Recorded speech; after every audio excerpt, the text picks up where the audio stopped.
Sorry. Okay, yes. So today we have Prof Vongai Nyawo, who's going to be presenting to us on a talk called Of Memory and Transition, Influences of the Past in Interceptions of Tomorrow in Miscellaneous Writings in Zimbabwe. So without any further ado, I'll give this platform to Prof to give us her talk, and then we'll have a small plenary conversation after the presentation. Prof, over to you.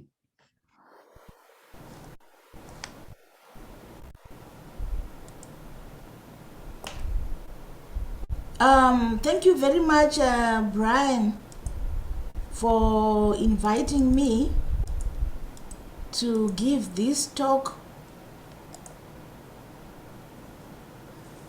My presentation is titled Of Memory and Transition, Influences of the Past in the Depictions of Tomorrow in Zimbabwean Writings.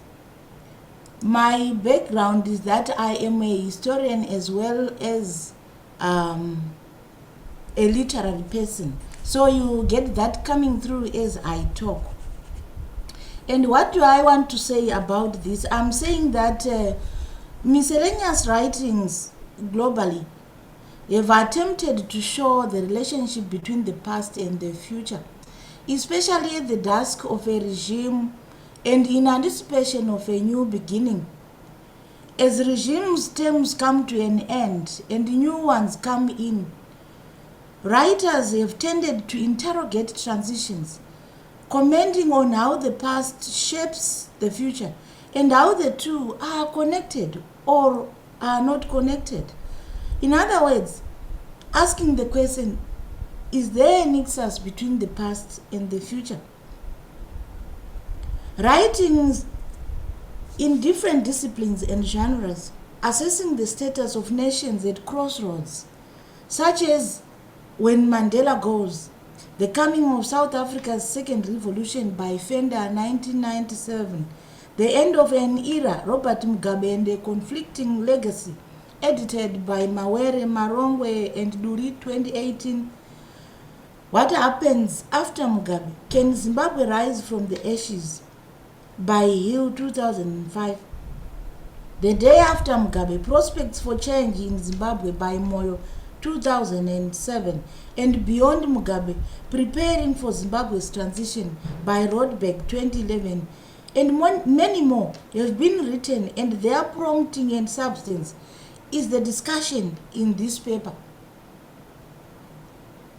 These writings go on to ask a pertinent question, which is what prompts their writing. And the question is, what comes next? When the magic or tragedy of the incumbent is no longer here, will the dream live on, or will the nightmare go away? What will life be like in the new society? What is the future for politics, for the economy, for jobs, for crime, you name it, in comparative terms? In a world where change is inevitable, where history has been rewritten by political writings, by political happenings, where pandemics have dictated the pace, where the gap between the privileged and the desperate is reaching crisis point, what are the prospects that come with transition? So this presentation observes that transitions have occurred throughout the world, and authors have grappled with the end and future in different ways. But what has been written about transitions in Africa, in the region, and in Zimbabwe in particular? Do the writings show a pattern? How much do these writings reveal of what is in the past that will be carried forward? And how accurate are these writings in depicting what is to come? A survey of the different writings reveals that some writings seem to cast a dark shadow over the dawn, while others sound like the dusk is a sign that the beautiful ones are not yet born. Some writings show that the past is a foreign country. They do things differently there. Other writings shed a different picture altogether, and this presentation shall at a later stage attempt to categorize the tone and mood that the different writings portray. By way of definitions, one of the key words in the presentation is memory, whose synonyms are remembrance, recollection, and reminiscence, meaning the capacity for or the act of remembering. Memory applies both to the power of remembering and to what is remembered. It refers to the processes that are used to acquire, store, retain, and later retrieve information. There are three major processes involved in memory, which are encoding, storage, and retrieval. Human memory involves the ability to both preserve and recover information on what people have learned or experienced. However, this is not a flawless process. Sometimes people forget or misremember things. In other times, things are not properly encoded in memory in the first place. The ability to access and retrieve information from long-term memory allows us to actually use these memories to make decisions, interact with others, and even solve problems. A memory of a specific person might activate memories about related things that have occurred when interacting with that person, or what can be called associationism. For example, thinking about the former President Robert Mugabe might trigger memories of his speeches or his family members. Memory is improved by writing things down, attaching meaning to it, or repeating it. The other key word I'll talk about here is transition, whose synonyms are change, move, passage, transition, conversion, and adaptation, and comes from a Latin word transire, which means to go across.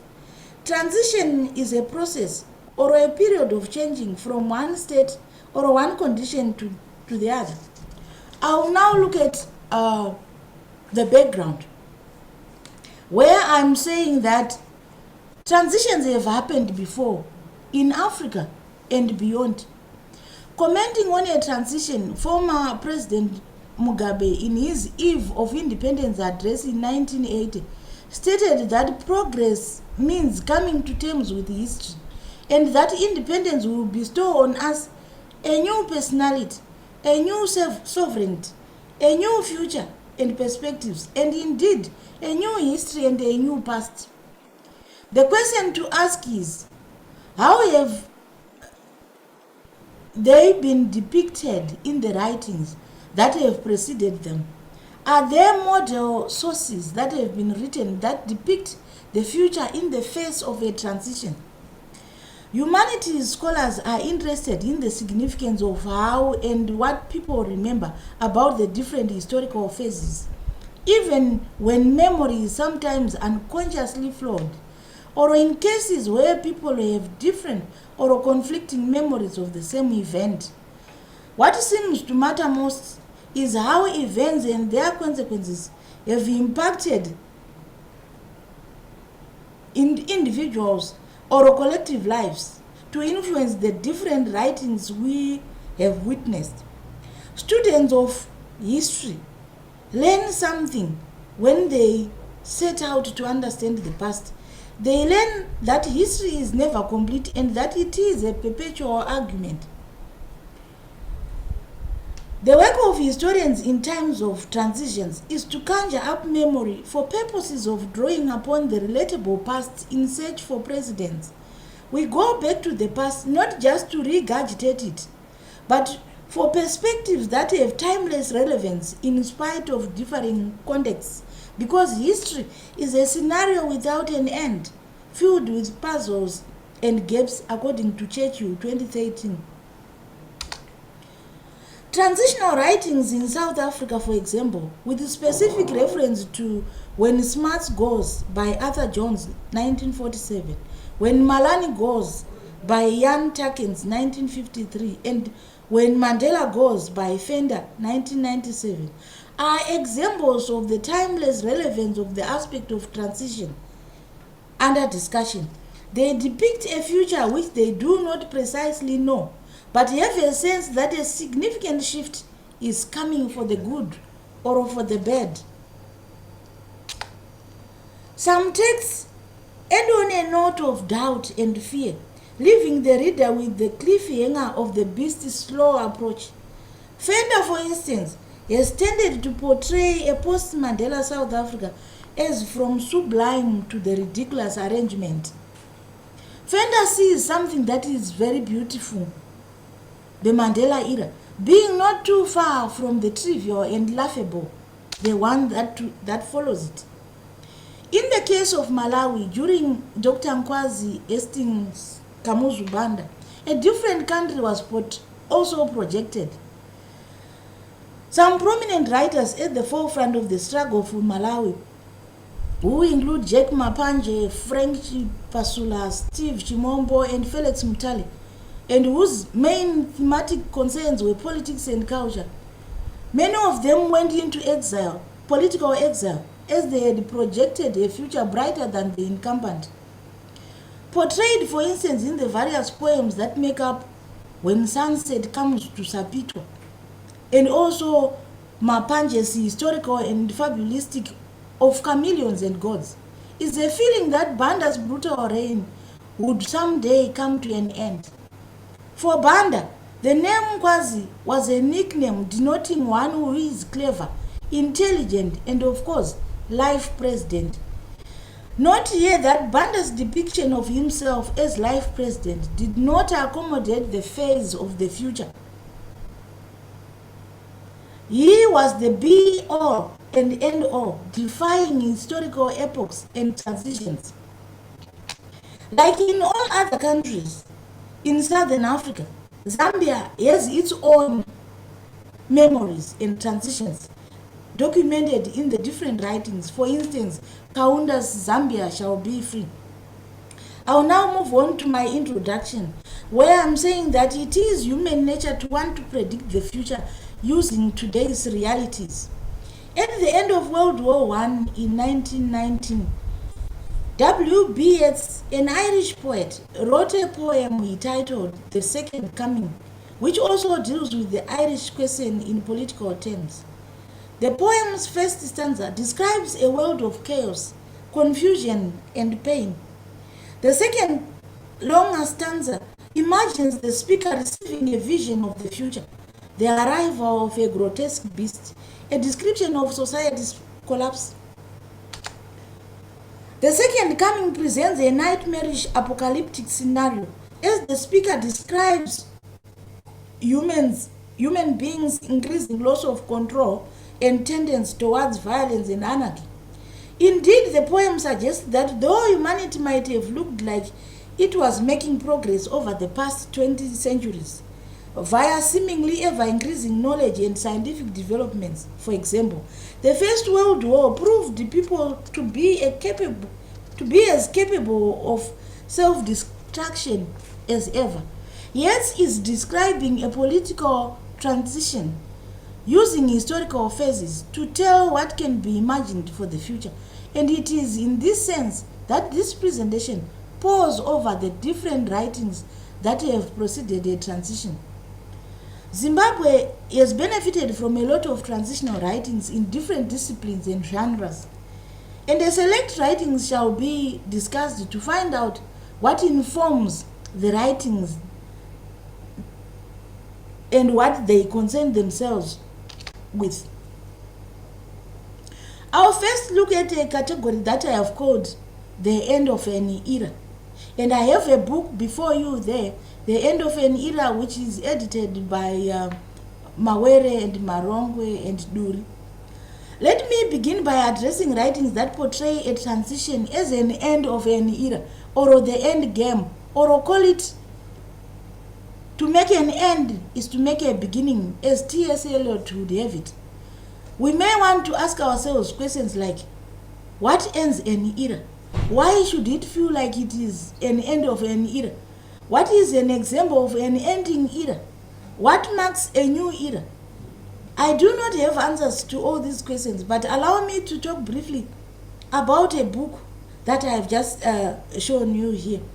The editors allowed the contributed chapters to speak for themselves under the guidance of the rhetorical question that seems to be asking questions such as, is the era ending, or some elements of it will be carried forward? What is in the ending era that will affect or impact the new era? Is the end always that clear? Are there no overlapping influences? The question mark opens doors for broader thinking in relation to the given period, which could have been sensitive. The question mark could also be a deliberate lack of commitment in taking a position in a debate on the part of the editors. It could also be a stylistic device which is used to hook the readership, attract their attention, and invite them to read and therefore participate in the deliberation that seek to decide whether an era ended. Majority of the chapters in this book, which I will not list here because the book consists of 19 chapters, discuss the cumulative eras in Mugabe's reign towards his downfall. Some of the chapters can be categorized under the memories of association, memories that are conjured up by the mere mention of the name Mugabe. The book lays bare how Mugabe possibly caused his own misfortunes and how a hero turned into a villain. As indicated in one of the articles in one of the chapters in the book, a chapter that reads Mugabe the hero who became a villain, the tragic comedy of the legacy of Mugabe, a chapter by Mbango. The different chapters put together point to the fact that Mugabe eroded his legacy through controversy and contested governance, as indicated in chapters such as Stop It, Vitriol, Scorn, and the November Revolution, Grace Mugabe's hate language, and the end of the Robert Mugabe reign, and many more chapters that are in the book. I'll now move on to a category where writings depict that it's an arrangement of the beautiful ones are not yet born. The symbolism in this story of the two buses, one at the beginning, old, ramshackle, with corrupt bus driver and conductor. The other bus on the other end, new, with the inscription, the beautiful ones are not yet born, at the back, but with the same driver, same conductor, prompting one to wonder whether this is a matter of continuity and change or no change at all. And I have selected a book called The Day After Mugabe, Prospects for Change in Zimbabwe by Moyo to be discussed under this category. One that shows that just a day is needed to turn the plight of Zimbabwe around, which is an articulation of a wish for change that indicates hope as soon as Mugabe leaves. The feeling that Mugabe had overstayed his usefulness in office and that Zimbabwe's fortunes could be revived under a new broom. When The Beautiful Ones Are Not Yet Born was published in 1968, it pointed to the future, hoping for a better future comparatively. Today, we live in the future that was referred to then. What do we have to say about the hope for better that should come with the future?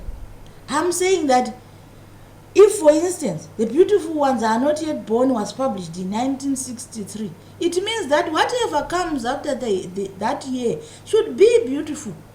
But has that been the case? Will beautiful ones ever be born? Why are beautiful ones elusive? Are we waiting for Godot here? Maybe we need to read Umali's work that he has titled, Will the Beautiful Ones Ever Be Born in This House of Hunger? Post-independence Zimbabwe has potential that has not yet been fully realized.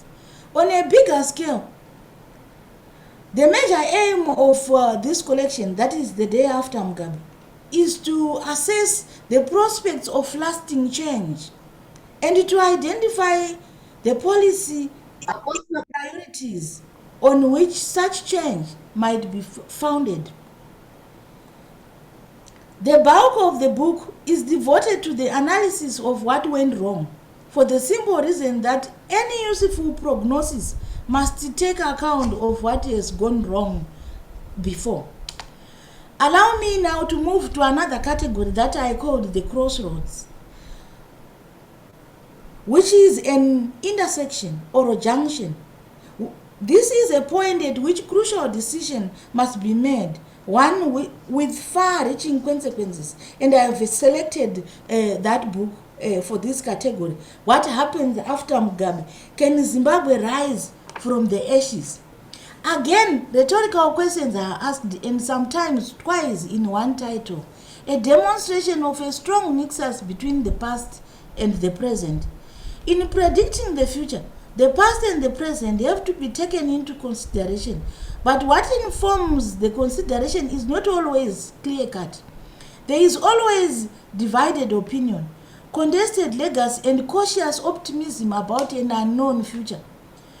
Because of conflicting legacies of individuals or of historical phases, transitions have often prompted heated debates in terms of overlapping influences, clarity of legacies, and anticipated prospects.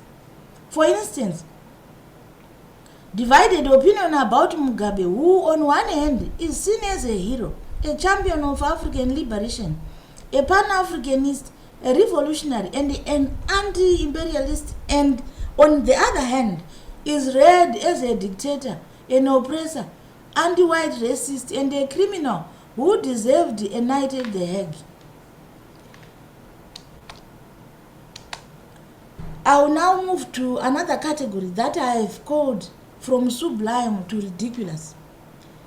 This is a category of transition that show major shifts to the negative, almost from larger than life to the unknown. And an example here is when Mandela goes, the coming of South Africa's second revolution, which shows that from the most ideal, from the most grand, most exalted candidate to the unimagined, from a visionary to the unknown, from a leader who inspires because of elevated quality of nobility or transcendent excellence, to a different leader, where Mandela's qualities were listed as father figure, international figure, and more.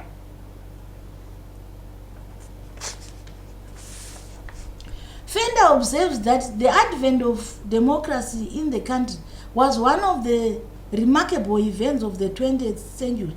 But what comes next? Will the dream live on when Mandela, the figurehead of this African miracle, is no longer with us? Fender tries to look into the possible futures of the South African rainbow nation, trying to untangle the many dynamics that weave together in shaping the future of a country.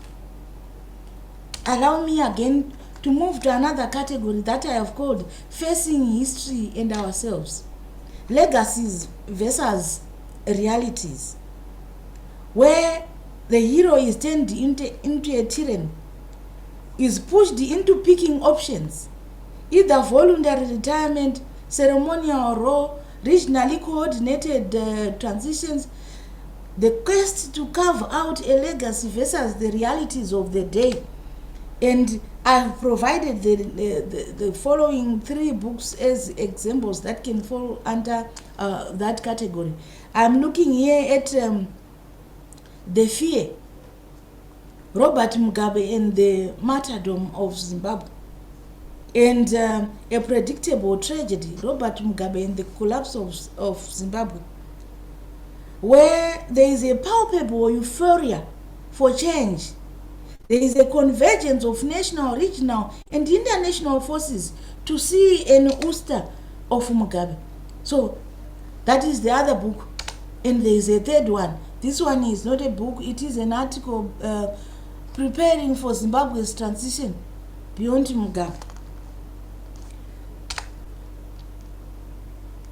I'll move to the last category that I have called continuity and change. And here I'm using an article by Southall. Bob is out, the crop is in, continuity or change in Zimbabwe. And I'm saying that change and continuity is a classic dichotomy within the fields of history, historical sociology, and the social sciences, which is important for showing how the past can affect the present, from the individual, from the institutions, from the problems that a country faces. The dichotomy evaluates the extent to which a development brings the decisive change or emphasizes continuity. Historical chronology is brought to the fore by the dichotomy in relation to constructing, discussing, and evaluating historical periodization. Allow me to conclude this talk by saying that when historical processes such as transitions happen, there is a before and an after. Looking at the before would certainly help people think about how to look at the after or how to manage the after. It is only by understanding our past that we can better understand our future. This after includes elements such as memory and reconstruction, and the role of historians is to document and preserve the history so that transitional writings are not a coincidence but reflect what is already in past writings. Thank you very much for listening. Back to you, Brian. All right, thank you very much, Vongai, for this very stimulating and thought-provoking conversation. I shall now open up the floor to anyone with any questions. And as I wait for people with the questions, may I sort of abuse my position as chair and throw in and pose in the first one. From your talk, one question that I have in mind is, to what extent has politics influenced the flow of memory and the way historians or writers reflect upon the realities either in the past, the present, or the future? And also, perhaps also the media.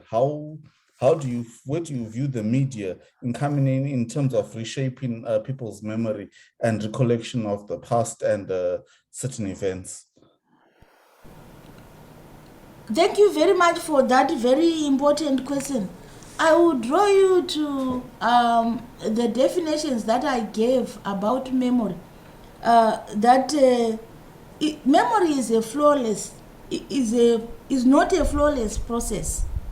So things like politics, things like the media, they influence the way people want to remember. They even influence how people want to store information.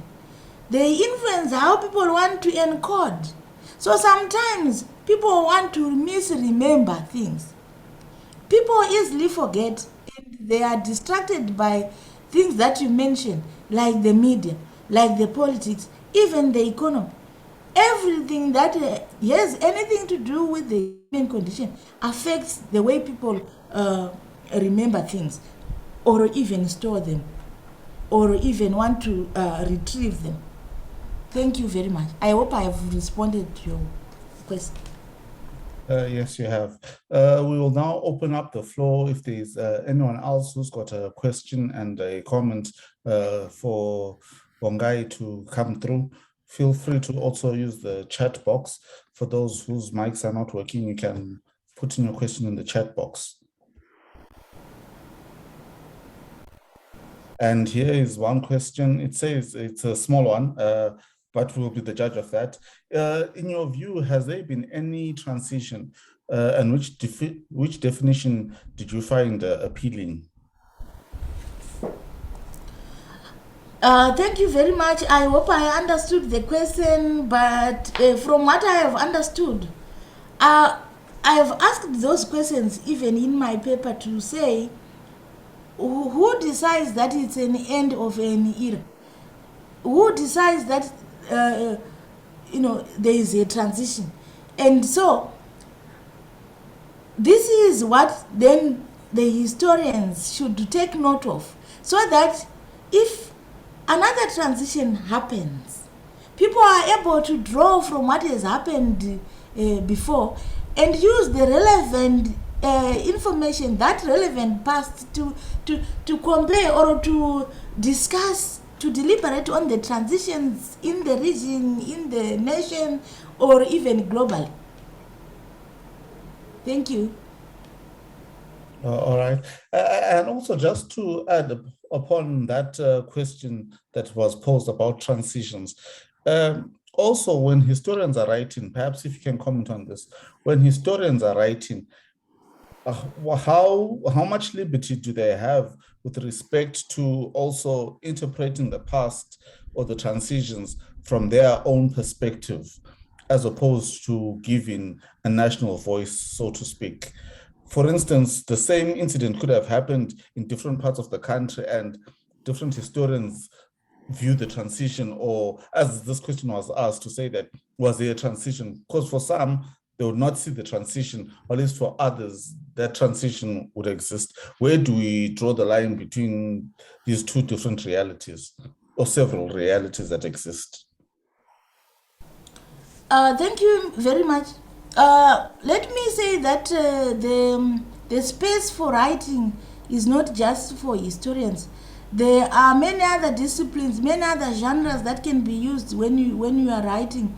Some have even written from the imaginary point of view, where they create a transition in their imagination and they depict it in that manner.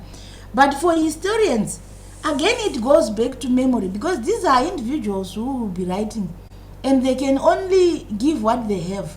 They write according to what they remember.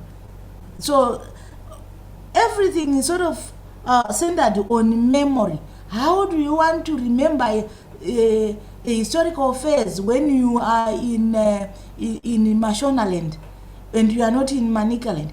Probably the environment that you are in also influences what you want to remember and what you want to write about and how you write it. Thank you.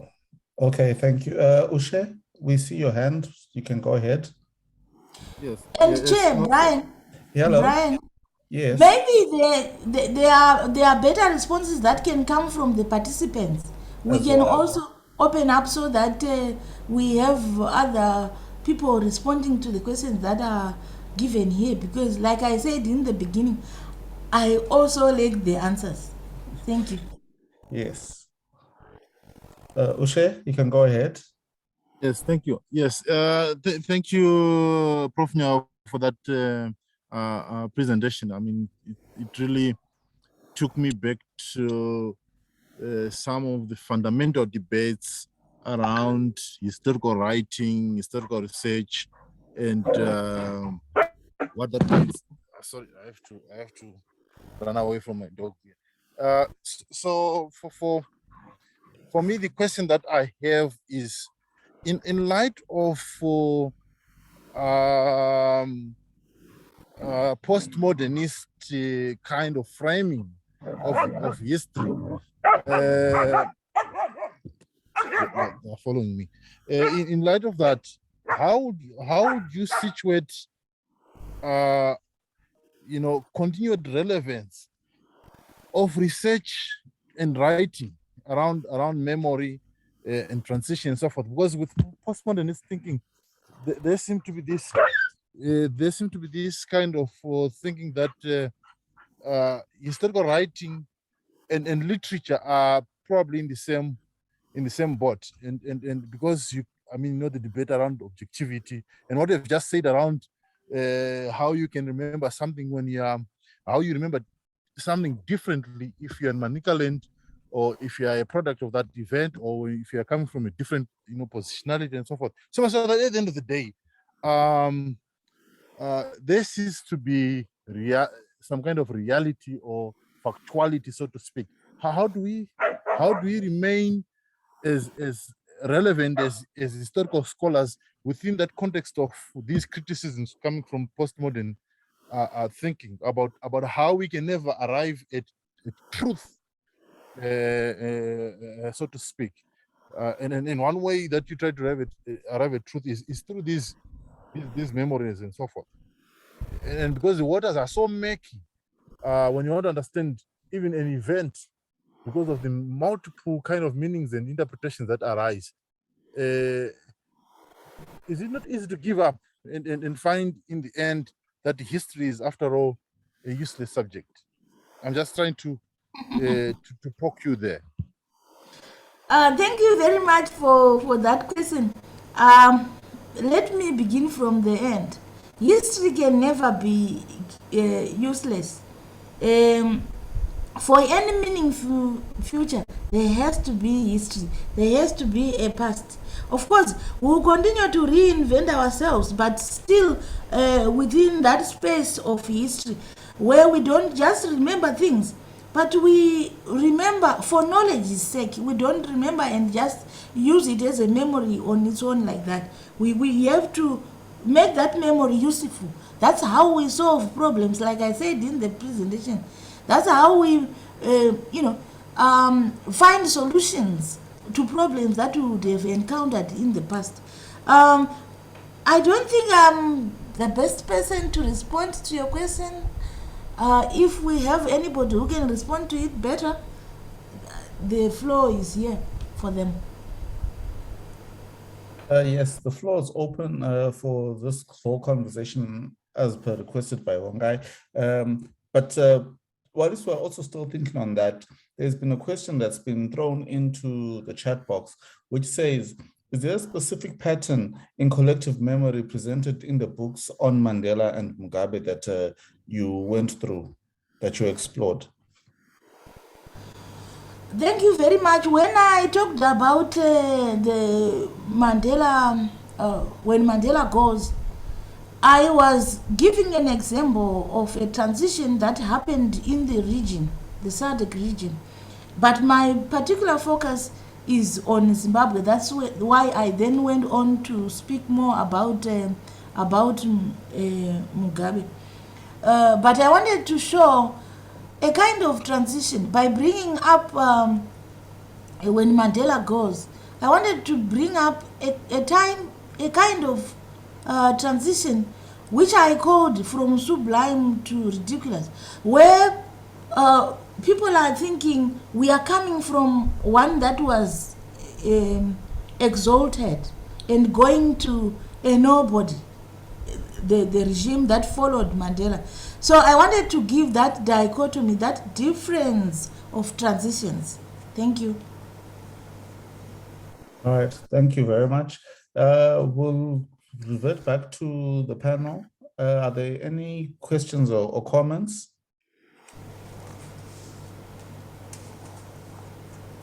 Chidora Tanaka. Thank you, Prof Nyawo, for this insightful presentation. My question is almost similar to Chef's question, in the sense that at what point do memories of a transition and how that transition is evaluated become collective? Thank you. Okay. I'm not sure where I got you properly. Can you come again? Yeah, you were talking about how, for example, your memory of an incident when you are from Manicaland may be different from how you remember it when you are from Mashonaland. And my question is, at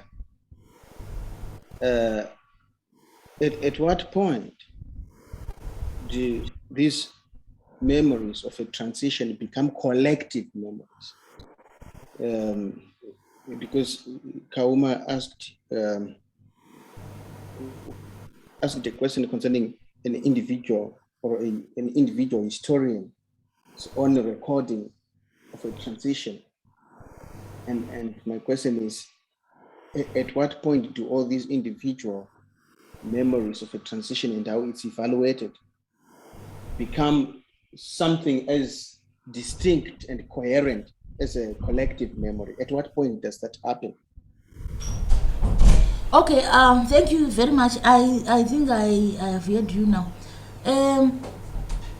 I think at the point where, for example, when the same transition is written about in different genres by in different different disciplines, and it's coming through perhaps even with some elements which may be contested or be different, but it will be something that is captured nationally. When you pick the literature of that country, you get to hear about it. When you pick the history, you are also getting to hear about it. I think that's when everybody has something to say about that transition. People can be commenting about the different elements of that transition, but they could still be talking about the same transition. That's where I think it becomes collective. We may not be writing about the same issue in that transition, but we are commenting on that particular transition. I think that's when it becomes collective. Thank you. That's my thinking. Thank you. Yeah, I'm answered. Okay. And just also to add on to perhaps what the last speaker has just asked, we've many a times had informal conversations where you hear people reflecting on the past as being better. Can we also not say that that is a point where the transition also becomes somewhat collective, where there is now, despite everyone's different opinions of how the transition was at the time, many years later, they all come and now sit down and compare that, no, during this period, things were much better than this period. During this period, things were much better than this period, or this person was better than this period. Can we not comment on that and say that is also a reflection of a collective appreciation of the transition that would have taken place or occurred? Thank you very much for assisting me to respond to the previous question. Yes, indeed, I agree with you. That's the point at which people choose to misremember things. They forget about many other things, in that they now comment on one particular issue that would be burning at that time, referring back to that transition. Thank you very much for that. All right, thank you very much, Prof, for a very interesting and stimulating talk. We look forward to the final product, and we will keep on supporting. And thank you everyone for attending today's session. We will keep in touch with the next coming sessions, and please do take care of yourselves, remain safe until the next time we meet again. Thank you very much.